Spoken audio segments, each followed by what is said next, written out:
বন বিভাগের manage formula লজ্জাজনক চিত্র প্রকাশ্যে আসলো গোটা করিমগঞ্জ তথা বর্তমান শ্রীভূমি জেলায়। লঙ্গাই সহ জেলার বিভিন্ন নদীর অবিকৃত মহলে বন বিভাগের ম্যানেজ ফর্মুলায় সক্রিয় বালি মাফিয়া চক্র। অবৈধ খননে নদী বাঁধ থেকে শুরু করে রাস্তাঘাট ভেঙে চৌচির রহস্যজনক নিলিপ্ত জেলা বন বিভাগ। বন বিভাগকে ম্যানেজ করে করিমগঞ্জ তথা বর্তমান শ্রীভূমির বালি মাফিয়ারা ঘাঁটি গেড়েছে নিলামবাজার সহ গোটা জেলায়। রাত হলেই শত শত বালি বুঝাই গাড়ির বহর নামে জেলার সর্বত্র। ওভারলোড বালি বুঝাই লরি দৌড়াতে অতিষ্ঠ জনগণ, যানজটের পাশাপাশি দুর্ঘটনার কবলে পড়ছে জনসাধারণ। অভিযোগ জানানোর জায়গা নেই। বন বিভাগ থেকে শুরু করে শাসক বিরোধী উভয় শিবিরে ম্যানেজ ফর্মুলায় জড়িত। উদাহরণস্বরূপ নিলামবাজারে অবিকৃত লঙ্গাই নদীর 2 নম্বর মহলে 3টি মেশিন লাগিয়ে অবাধে চলছে বালি উত্তোলন ও পাচার। নদীর বাঁধ কেটে অবাধে চলছে অবৈধ বাণিজ্য। পকেট ভারী করে শীত ঘুমে বন বিভাগ, মার খাচ্ছে লক্ষ লক্ষ টাকার রাজস্ব। বিভিন্ন এলাকায় দালাল, নেতা ও পাতি নেতাদের মধ্যে চলছে সরকারি রাজস্বের টাকা লুটের অঘোষিত প্রতিযোগিতা।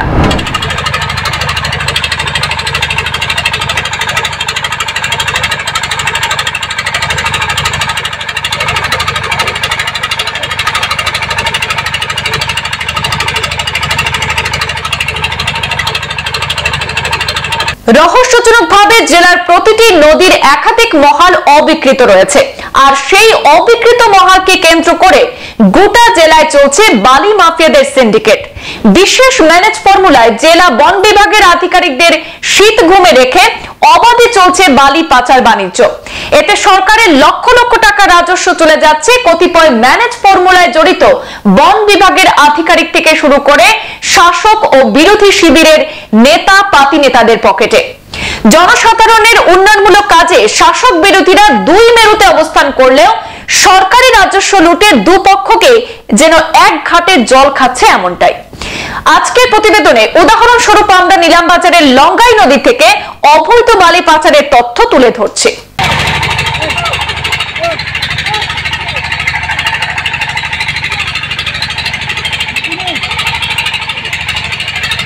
নিলামবাজার স্থিত লঙ্গাই নদীর 2 নম্বর মহলের ঐতিহাসিক আটপীর ও বাঘের মুকাম সংলগ্ন এলাকা থেকে 3টি অত্যাধুনিক মেশিন লাগিয়ে বিরামহীনভাবে অবাধে চলছে বালি উত্তোলন এবং পাচার বাণিজ্য।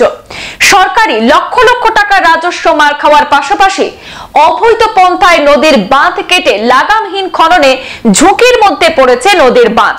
রাত হলে জেলার বিভিন্ন অবৈধ মহল থেকে শত শত বালি বুঝাই গাড়ি চলছে, যার ফলে সরকার টাকা অর্থাৎ রাজস্ব টাকা মার খাচ্ছে। কিন্তু রহস্যজনকভাবে সেই রাজস্বের টাকাই জেলার কতিপয় দালাল এবং স্বঘোষিত নেতা পাতি নেতাদের পকেটে ঢুকছে বলে অভিযোগ রয়েছে। অভিযোগে জানা গেছে, করিমগঞ্জ শহর এলাকার বাসিন্দা বাপ্পা দত্ত এবং কানিশাল এলাকার শহীদ আহমদ নামে শহরতলির এই দুই ব্যক্তি করিমগঞ্জ সদর সংমণ্ডলের অধীনস্থ নিলামবাজার এলাকায় ঘাঁটি গেড়ে অবাধে বালি উত্তোলনের পর বিশাল এলাকা জুড়ে ডাম্পিং করে চূড়াই বালি বুঝাই করে বালি লরি দিয়ে পুরো জেলা সহ বরাক উপত্যকার নানা প্রান্তে পাচার করছে, অথচ কোথাও সেই অবৈধ বালি বুঝাই লরিগুলি আটকা পড়ছে না। অবৈধ উত্তোলনে হচ্ছে একবার 2 নম্বরই, পরে চালানবিহীন বিনা প্রতিরোধে পাচার হচ্ছে দ্বিতীয় 2 নম্বরই। কিন্তু রহস্যজনক ভাবে কোন 2 নম্বরীতেই লাগাম নেই করিমগঞ্জ তথা বর্তমান শ্রীভূমি জেলা বন বিভাগের। নিলামবাজার ও গান্ধাইয়ের মধ্যবর্তী লঙ্গাই 2 নম্বরে অবিকৃত মহলে একাধিক অবৈধ বালি তোলার ডাম্প গড়ে উঠেছে। স্থানীয়রা বিষয়টি রাজ্য সরকার ও বিভাগীয় মন্ত্রীর দৃষ্টিগোচর করে অবৈধ বালি মাফিয়াদের বিরুদ্ধে কঠোর ব্যবস্থা গ্রহণের দাবি তুলেছেন। আগামী প্রতিবেদনে জেলার অন্যান্য এলাকার অবৈধ বালি পাচারের তথ্য আমরা তুলে ধরার চেষ্টা করব। জেলার বালি পাচার চক্রের সঠিক তথ্য আমাদের এই প্রতিবেদনের কমেন্ট বক্সে দেওয়া নম্বরে আপনারাও আমাদের দপ্তরে পাঠাতে পারবেন। আপনাদের পরিচয় গোপন রেখে সেই তথ্য যাচাই করে তা আমরা তুলে ধরব জনসাধারণের সম্মুখে।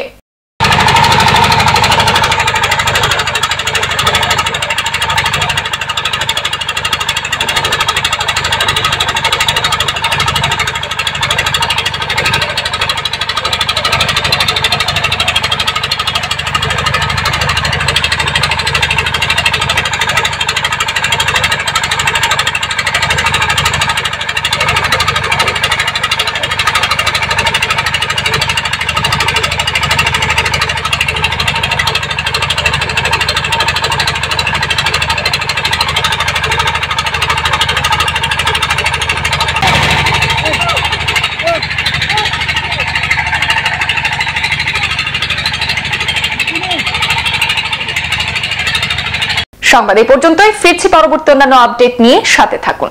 ধন্যবাদ।